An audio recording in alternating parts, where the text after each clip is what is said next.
At the beginning of the film, we're introduced to a world that has been completely devastated by a deadly virus. The infection spreads at an unbelievable speed, turning ordinary humans into bloodthirsty zombies within moments. In just a few months, the virus has engulfed the entire planet, pushing humanity to the brink of extinction. Now, the only place that still offers even a tiny glimmer of hope is Nova City, a heavily guarded military survival camp. However, no one knows for certain whether the camp is still safe or if it has already fallen. Even so, for the remaining survivors, reaching Nova City is their only chance to stay alive. That's why countless people risk everything, hoping to make it there before it's too late. As the story begins, we meet two survivors struggling to make their way through a dense jungle. Their plan is simple: cross the forest and reach the highway. But standing between them and their destination are countless hungry zombies. Before long, the infected surround them and launch a brutal attack. Just when all hope seems lost, a young woman suddenly appears and tries to save them.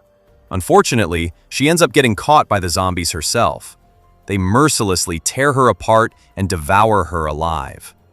Watching this horrifying scene, the other survivor abandons his friend and runs away, choosing to save his own life. He somehow manages to escape the jungle and reaches the highway. But his luck doesn't last long. Only a few seconds later, a speeding ambulance crashes into him, killing him instantly. And just like that, both of the survivors we met at the beginning lose their lives. The ambulance wasn't carrying ordinary people. Inside were a group of survivors desperately trying to stay alive. Among them was Dr. Sonia and her husband. At that moment, Sonia was doing everything she could to save one of their injured companions. Deep down, everyone knew the truth. He had already been infected by the virus, and sooner or later, he would transform into a zombie. But Sonia refused to give up. She still believed she could somehow save him. Whether that hope is possible or not, we'll find out later in the story. Inside the ambulance, we also meet a military officer. During a previous operation, all of his teammates were killed. His destination is the same as everyone else's, the military survival camp at Nova City. But unlike the others, he forces his way into the ambulance at gunpoint. Soon, the infected man's condition continues to worsen. The officer orders Sonia and the others to throw him out immediately before he turns into a zombie. No one wants to abandon him. However, the officer threatens to kill everyone inside if they refuse. Left with no other choice, the ambulance comes to a stop. The infected survivor is dragged outside, and without showing a shred of mercy, the officer shoots him straight in the head, ending his life before the virus can fully take over. However, the officer isn't satisfied yet. Since the ambulance had been covered in the infected girl's blood, he fears that everyone inside could have been exposed to the virus. He orders them to stop immediately and thoroughly wash the entire vehicle before continuing the journey. The group drives to a nearby river and begins cleaning the ambulance. But there's one terrifying problem. The river itself is filled with zombie corpses. Their blood has already mixed with the water, which means the river is most likely contaminated as well. Strangely, Sonia doesn't seem too concerned about that possibility. She remains focused on getting everyone back on the road. After the officer is convinced the ambulance has been cleaned, he orders everyone back inside, and they continue their journey toward Nova City. But before long, another problem arises. The ambulance is almost out of fuel. Without gasoline, there's no way they'll ever reach the survival camp. Fortunately, they soon come across an abandoned fuel station. The only issue is, there's barely any fuel left. So Marco, Sonia, and the officer split up to search the area, hoping to find enough gasoline to keep the ambulance moving. As the officer searches alone, he enters a section of the station littered with dead bodies. Human corpses, zombie corpses, they are scattered everywhere. It almost looks as if a massive battle took place here.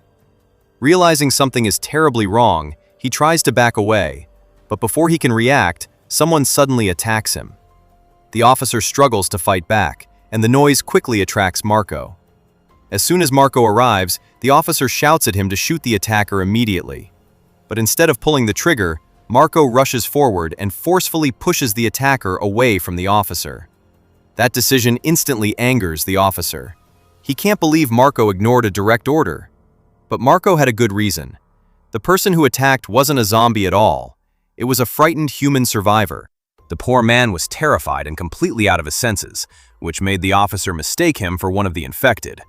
Marco and Sonia both try to calm the officer down and explain that the man isn't infected. Sonia insists they should help him and take him along instead of killing him, but the officer refuses to listen. He raises his gun once again, determined to execute the survivor. This time, Marco has had enough. He stands directly in front of the officer and points his own gun back at him. Seeing Marco stand against him, the officer coldly changes his target. He says, "Fine, if you won't move, then I'll kill this child instead." Without a second thought, he points his gun straight at the terrified kid. Marco instantly jumps in front of the child to protect him, but the officer shows absolutely no mercy. He pulls the trigger, and multiple bullets tear through the child's chest. As the child collapses, blood splashes into Marco's mouth. At the same time, another bullet strikes Marco in the stomach, leaving him seriously wounded. Before the officer can finish Marco off, Sonia reacts without hesitation. She grabs Marco's gun, aims at the officer, and fires. The bullet rips through his mouth and exits from the back of his head, killing him instantly. At last, the ruthless officer is dead.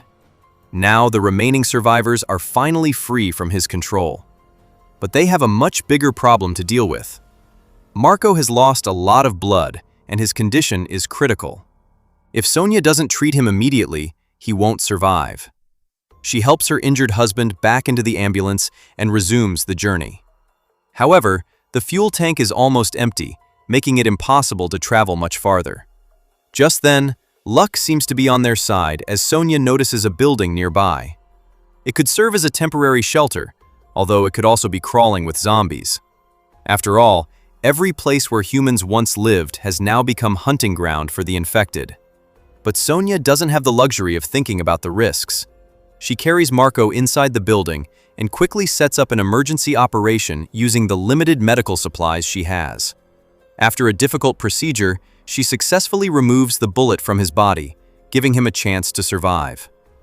With Marco resting, Sonia heads deeper into the building to search for food, medicine, and anything else they might need.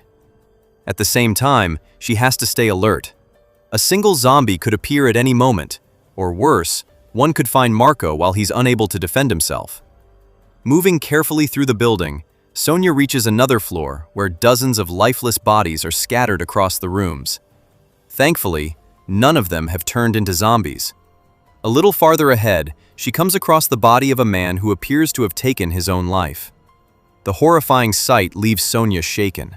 For a brief moment, she completely loses herself in thought, wondering if this is the same fate that eventually awaits every survivor in this broken world. The horrifying scene makes Sonia wonder if every survivor eventually reaches a point where death feels like the only escape. But this isn't the time to lose hope. She pushes those thoughts aside and continues searching the building. Fortunately, she discovers that the place has a fully functional power unit.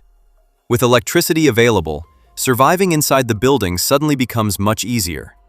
Exhausted after everything she's been through, Sonia finally allows herself to rest.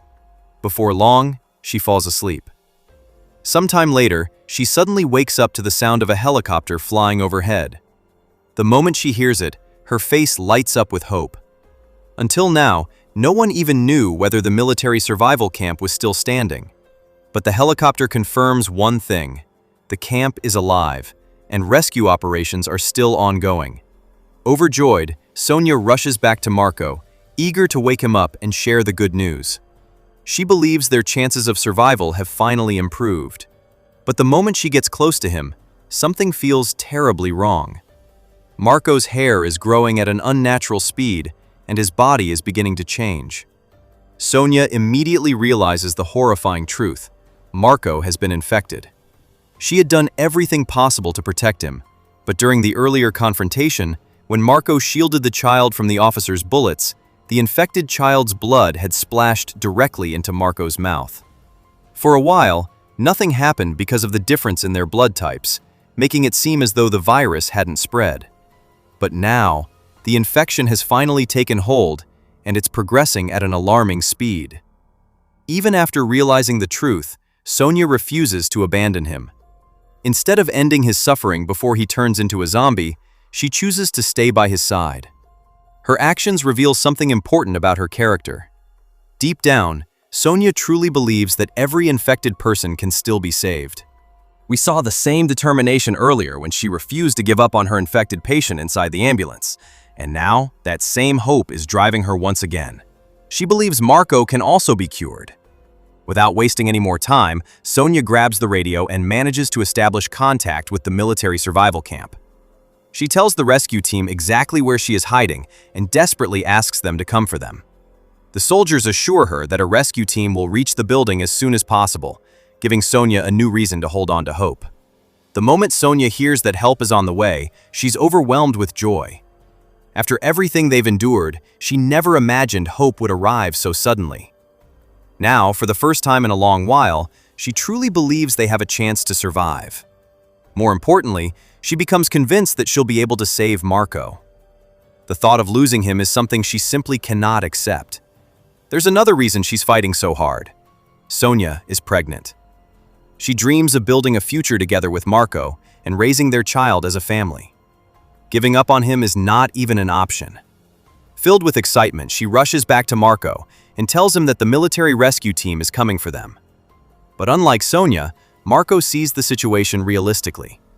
He doesn't believe things can magically return to normal anymore. Ignoring his doubts, Sonia checks his wounds once again. The moment she removes the bandage, her heart sinks. The infection has spread even further, and his condition has become much worse. But she hides the truth from him. Instead, she forces a smile and tells him that the wound is healing and that he'll recover soon. Unfortunately, the lie doesn't last long. In the very next moment, Marco's body begins changing rapidly. An uncontrollable thirst for blood takes over him. He starts vomiting violently, and chunks of his hair begin falling out. The horrifying symptoms make it impossible to deny what's happening anymore. Terrified and furious, Marco lashes out at Sonia. He demands to know the truth. "Tell me, what's happening to me?" With no way to hide it any longer, Sonia finally admits that he has been infected by the same virus that has turned millions of people into flesh-eating zombies. The truth completely shatters Marco. But Sonia refuses to let him lose hope. She begs him not to give up, promising that she'll find a way to save him, no matter what it takes. Marco, however, has already accepted his fate. Through tears, he begs Sonia not to let the military capture him for experiments. Before that can happen, he wants her to end his life herself. Again and again, he pleads, "Promise me, if I lose control, you'll kill me." But Sonia remains silent. She simply cannot bring herself to promise something like that. How could she ever kill the man she loves? Realizing she won't do it, Marco loses all hope. He quietly reaches for a gun and prepares to pull the trigger himself. But before he can fire, Sonia quickly stops him and then reveals a bite mark on her own waist. Sonia then reveals something she had been hiding all this time. She shows Marco a bite mark on her waist and explains that she was bitten by a zombie. By all logic, she should have turned into one of the infected long ago. But for some unknown reason, she never transformed. She still doesn't know why she's immune, but that mystery gives her hope. She believes that if they can reach the military camp, scientists might be able to use her blood to create an antidote, one capable of turning infected people back into humans. Trying to comfort Marco, Sonia tells him that a complete transformation into a zombie usually takes around 3 days. She believes the rescue team will arrive before then, and once they reach the military base, his treatment can finally begin. It's that hope alone that convinces Marco not to end his life. But as the hours pass, Marco's condition becomes more horrifying. His hair starts falling out in clumps. His fingernails and toenails begin dropping off. Blood seeps from his nose, ears, and other parts of his body, only to stop moments later. Even his teeth begin falling out one after another. The pain is so unbearable that it slowly drives him toward madness. At times, Marco completely loses control of his mind. The virus takes over, and he even tries to attack Sonia. Watching the man she loves become a monster right in front of her eyes, Sonia begins to realize that keeping both of them alive is becoming almost impossible. Desperate for help, she rushes to the rooftop once again, hoping the military helicopter will finally appear. She waits, but no one comes. With no other choice, she returns downstairs, only to find Marco in an even worse condition than before. After thinking desperately for a solution, Sonia comes up with a risky idea. She believes the answer might already be inside her own body. She cuts Marco's leg and drains a large amount of his infected blood. Then she cuts her own hand, allowing her blood to mix with his. Sonia believes that because she's immune, combining her blood with Marco's might naturally create an antidote. Convinced that she's found the cure, she prepares the mixture and injects it back into Marco's body. But instead of getting better, Marco suffers unbearable pain. Writhing in agony, he violently kicks over every container holding the blood samples that Sonia had carefully prepared, destroying all of her hard work in an instant. Marco's condition keeps getting worse. Before long, the virus takes complete control of him once again, and he lunges at Sonia with the intent to kill. Terrified, Sonia runs for her life through the building, desperately searching for a way to escape. She quickly grabs a nearby knife to defend herself. Just as she's about to open a door, she notices Marco standing on the other side. He slowly approaches her, but before he can attack, his human consciousness briefly returns. Breaking down in tears, Marco begins apologizing. He begs Sonia to forgive him and admits that he can no longer control himself. "I don't know when I become a monster, or when I'll end up killing you. Please, kill me before that happens. Save yourself." Hearing the pain in his voice, Sonia can't hold back her emotions. She opens the door, rushes toward him, and embraces him tightly. She still refuses to believe that the man she loves is beyond saving. But deep inside, Sonia finally realizes the painful truth. Saving Marco may no longer be possible. At the very least, she doesn't want him to end up as a prisoner inside a military laboratory where he'd be experimented on for the rest of his existence. She decides that if the time comes, she'll be the one to end his suffering. But she doesn't want him to experience any more pain. So she first knocks Marco unconscious. She even prepares a lethal injection that could peacefully end his life. Yet when the moment arrives, Sonia simply can't do it. The man lying in front of her isn't just another infected survivor. He's her husband, the person she dreamed of spending her entire life with. No matter how hard she tries, she cannot bring herself to kill him. Instead, Sonia comes up with another plan. She decides to lock Marco inside the building's basement so he can't hurt anyone while she's gone. Meanwhile, she'll head to the military camp herself, help them develop an antidote using her immune blood, and return before Marco's transformation is complete. With that plan in mind, she drags the unconscious Marco toward the basement. But just as she's about to lock him inside, someone suddenly attacks her. A group of armed people surrounds Sonia. Confused, she has no idea who they are. The strangers reveal that they came because of the radio message she had sent earlier. Sonia is stunned. She believed she had contacted the military survival camp, but the truth is far more disturbing. The signal never reached the military at all. Instead, it was intercepted by this mysterious group's own camp, and they certainly didn't come here to rescue Sonia. Earlier, Sonia had told them that her ambulance was parked nearby. It still contained medicines, medical equipment, and other essential supplies. That was the real reason this group had come looking for her. The armed men beat Sonia and aggressively question her. "Is there anyone else hiding here with you?" Without hesitation, Sonia lies and says she's completely alone. But one of the men suddenly remembers the radio conversation. When Sonia had called for help, she clearly mentioned that there were 2 survivors inside the building. Realizing her story doesn't match, they forcefully demand the truth about the second person. Thinking quickly, Sonia tells another lie. She claims the other survivor lost his mind, ran into the forest, and never came back. Although they aren't fully convinced, the group has no choice but to accept her explanation for the time being. Soon, Sonia notices that one of the gang members is injured. Seizing the opportunity, she introduces herself as a doctor and offers to treat him.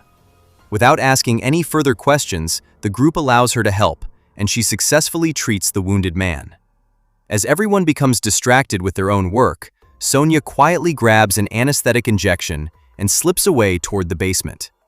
Her plan is simple. Give Marco another dose so he stays unconscious for longer. If he wakes up and makes even the slightest noise, the group will discover him, and they'll kill him immediately. But Sonia has no idea that someone has secretly followed her. One of the gang members, Paul, quietly watches everything from a distance. The moment he sees Marco locked inside the basement, he understands the truth. Sonia had been lying all along. The second survivor is real, and he's slowly turning into a zombie. Paul immediately prepares to kill Marco, but Sonia desperately stops him and finally reveals the truth she has been hiding. She explains that she's somehow immune to the virus despite being bitten by a zombie. She believes her blood can be used to create a vaccine, and if that happens, Marco can still be saved. That's why she has been hiding him instead of letting anyone kill him. Paul listens carefully, but he isn't completely convinced. Even so, he decides not to expose Marco immediately and walks away with the rest of his group. Sonia knows this fragile peace won't last. If Paul tells the others what he has seen, they'll come back and execute Marco without hesitation. Desperate to protect her husband, Sonia pleads with Paul, begging him not to reveal the truth. Instead of exposing Sonia immediately, Paul pulls out a knife and presses it against her throat.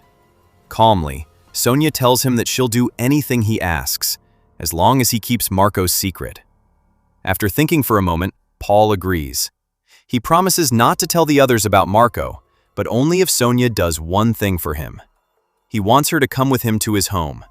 First, they'll refuel the ambulance, and then she'll help him reach the place where his family died. He wants to give their bodies a proper burial instead of leaving them behind forever.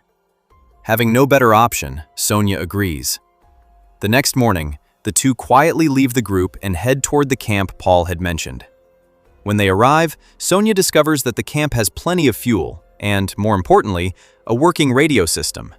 She immediately hands Paul the ambulance keys and rushes to the radio, hoping she can finally contact the military. She tries over and over again, but no one responds. Refusing to give up, Sonia records a detailed emergency message instead. She announces her exact location, explains that there are still survivors alive, and then reveals the most important secret of all. She is immune to the zombie virus. Sonia also identifies herself as a doctor and researcher, explaining that a vaccine might be created from her blood. She sets the message to play on an endless loop, hoping that sooner or later, someone from the military will intercept the transmission and come to rescue them. Confident that the broadcast will continue even after they leave, Sonia and Paul prepare to finish their task and head out. But before they can go anywhere, disaster strikes. A massive horde of zombies suddenly surrounds the camp. Paul immediately begins fighting them off, while Sonia provides cover by shooting as many zombies as she can from behind. But no matter how many they kill, more infected keep pouring in from every direction. During the brutal fight, Paul is bitten by a zombie. Realizing there's no hope left for him, he turns to Sonia and tells her to run. He knows he's already infected, but at least she still has a chance to survive.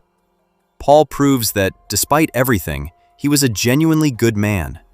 To give Sonia a chance to escape, he stays behind and faces the entire zombie horde alone. Overpowered by the infected, he is brutally torn apart and devoured alive, while Sonia barely manages to escape. As she runs back toward the building, a zombie catches up to her from behind. Just as it's about to attack, a gunshot echoes through the air. The zombie drops to the ground. Sonia turns around and realizes the shooter is the leader of the same armed group. But he isn't there to save her. He has discovered that Sonia lied to them and kept Marco hidden. Believing she betrayed the entire group, he captures her and begins torturing her as punishment. As Sonia screams in pain, something strange happens. Marco, who is still inside the building, somehow senses her suffering. Because Sonia's blood had been mixed with his earlier, the two now seem to share a mysterious connection. The moment Sonia cries out, Marco lets out a terrifying roar unlike anything heard before. The eerie sound echoes through the entire area, and every zombie nearby suddenly changes direction. One after another, they all begin moving toward the building, as if Marco is calling them. The sight leaves everyone in shock. Realizing they're about to be surrounded, the group desperately rushes inside the building. They drag Sonia along with them, hoping to use the building as shelter. But not everyone makes it inside. As the zombies close in, the group's leader sacrifices one of his own men without hesitation. He locks the poor survivor outside, using him as bait while the others escape. The helpless man is brutally ripped apart by the zombie horde right before their eyes. The leader believes sacrificing one life has saved everyone else, but he couldn't have been more wrong. A zombie was already hiding inside the building. It attacks him from behind and kills him before he even realizes what's happening. Taking advantage of the chaos, Sonia escapes with the injured survivor whose life she had saved earlier. The two try to flee together, but then Marco appears in front of them. By now, there's almost nothing human left inside him. The virus has completely taken over. Marco immediately attacks the injured man and brutally devours him alive. Sonia still has a gun in her hands. She has every chance to stop Marco, but she simply cannot pull the trigger. The man standing before her may have become a monster, but in her eyes, he's still the husband she loves. And now, Marco turns his attention toward his final target, Sonia herself. Desperate to stay alive, Sonia runs into another room and tries to lock herself inside. But before she can close the door, Marco catches her arm and sinks his teeth into it. Screaming in pain, Sonia manages to break free, slams the door shut, and fires several shots through it to keep Marco back. As she stares at the deep bite wound on her arm, fear takes over. She had already survived one zombie bite before, but this second bite leaves her wondering if her luck has finally run out. What if this time, she really does become one of the infected? While she's trapped in those terrifying thoughts, a radio nearby suddenly crackles to life. Sonia quickly answers it, and to her disbelief, it's the military. They tell her they've received the emergency message she left behind. They know she's immune to the virus, and a rescue team is already on its way. Hearing those words fills Sonia with hope once again. She immediately prepares to leave the building. Although she's badly injured, she refuses to give up. Wrapping a bandage tightly around her wounded arm, she forces herself to keep moving. But just as she's about to escape, another terrifying mutant appears and attacks her. Sonia has nowhere to run. Fortunately, Marco suddenly arrives and throws himself at the mutant. The two monsters begin fighting each other, giving Sonia the opportunity she desperately needs. She quickly escapes through an underground tunnel connected to the building, but when she reaches the other side, she realizes she's trapped inside a fenced area with no obvious way out. Moments later, Marco climbs down into the enclosure and slowly approaches her. Looking at him, Sonia remembers the promise Marco begged her to keep. He never wanted to become a military experiment. He wanted his suffering to end before it reached that point. Marco moves closer, ready to attack. At the last possible second, Sonia shoves him into the metal fence, pinning him in place. Then, gathering every bit of strength she has left, she grabs a large steel pipe and drives it straight through Marco's neck, finally ending his suffering. Heartbroken, Sonia collapses to the ground. Moments later, the sound of a military helicopter echoes overhead. Although she couldn't save Marco, she managed to save herself and the unborn child she was carrying. Soon, the military arrives, rescues Sonia, and takes her away to safety. And with that, after surviving countless horrors in a world overrun by zombies, the movie comes to an end.